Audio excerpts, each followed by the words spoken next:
Thank you, Honorable Chief Minister of Tamil Nadu, Mr. M.K. Stalin, the Chief Ministers of Kerala, Telangana and Punjab, Deputy Chief Minister of Karnataka, and all the distinguished leaders of all political parties. I won't take much time as most of the points have been covered by the distinguished members. We are asking for fair delimitation from the most unfair government.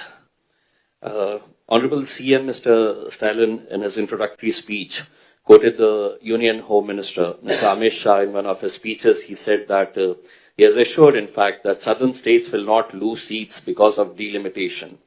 However, this does not mean that northern states will not gain seats.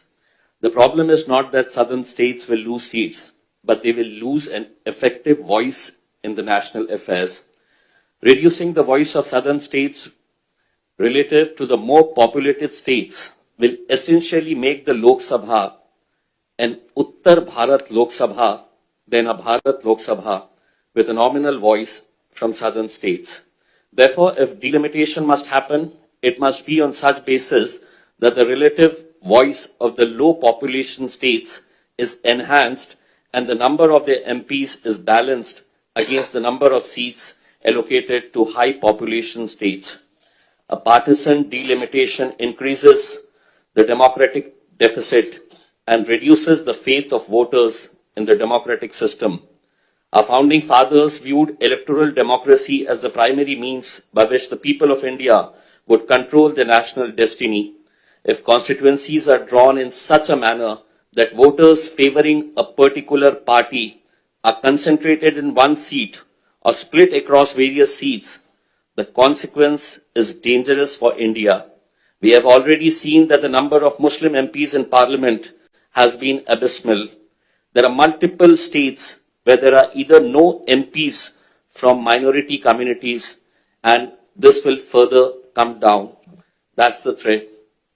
It may become even more severe if constituencies are designed in such a way that minorities, religious, linguistic, and even political, have no voice in the democratic system. This is exacerbated by the fact that orders of the Delimitation Commission are barred from judicial review. This is very important.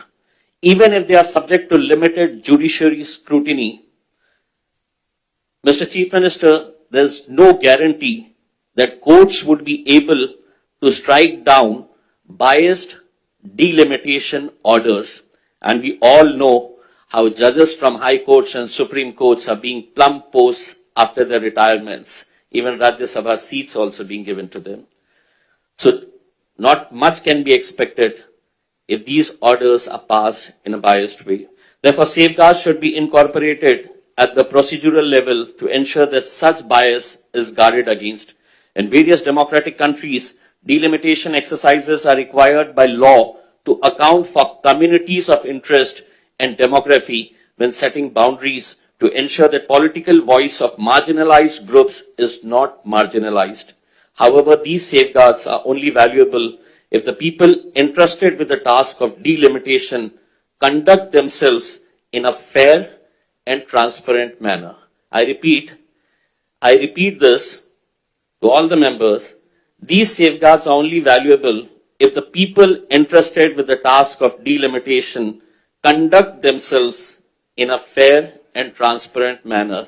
And maybe I'm asking too much from the government. Thank you so much.